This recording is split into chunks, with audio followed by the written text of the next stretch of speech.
শিশুটির হাতে মোবাইল, মোবাইলের স্ক্রিনে রিলস, অন্তহীন অর্থহীন, শালীন অশালীন, ভেদাভেদ জ্ঞানহীন রিলস।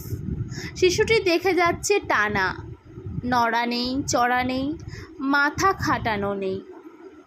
আগে শিশুরা কার্টুন শো দেখত মিনিট 20, অতক্ষণ মনোযোগ ধরে রাখার ব্যাপারও নেই।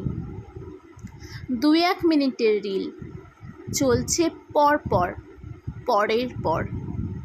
শিশুটি কাউকে বিরক্ত করে না, চেঁচামেচিও করে না, ঘরদোর নোংরা করে না। ভালো ব্যবস্থা, তাই না? বেশ সুবিধার। আর তার মনের ভিতর, তার অপরিণত নিষ্পাপ কাদার তালের মতন যে কোনো ছাঁচে পড়ে তার রূপ ধারণ করার মতন নরম মনটার ভিতর কি ঢুকছে? পরের পর একটু কোনো সুস্থ চিন্তা, একটু কোনো শোভন বিনোদন, কি মনে হয়? দয়া করে আপনার পরিবারের ক্ষুদে সদস্যটির হাত থেকে মোবাইলটা নিয়ে একটি বই ধরান। হ্যাঁ, মানছি এখনই পড়তে পারে না, হয়তো পড়ে দিতে হবে। আপনি ব্যস্ত, সত্যিই খুব ব্যস্ত, সেটাও জানি। আচ্ছা, না হয় ছবি দেখুকখানি, যখন সময় হবে পড়ে দেবেনক্ষণ। ছিঁড়ে ফেলবে, নষ্ট করবে? এদিকে যে মনের সুকুমার কোমল বৃত্তি নষ্ট হয়ে যাচ্ছে, তার কি হবে?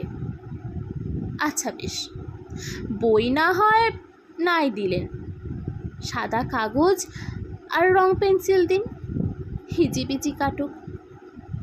ঘর নোংরা হবে? বিশ্বাস করুন, ওর মনে যে নোংরা ঢুকছে তার থেকে বেশি হবে না। আর না হলে ব্লকস দিন, কাঠের বা প্লাস্টিকের, মডেলিং ক্লে। তাও না পেলে সাবেক খেলনা বাটি, গাড়ি, পুতুল, কিছু তো করুক হাত দিয়ে, মাথা দিয়ে, মন দিয়ে।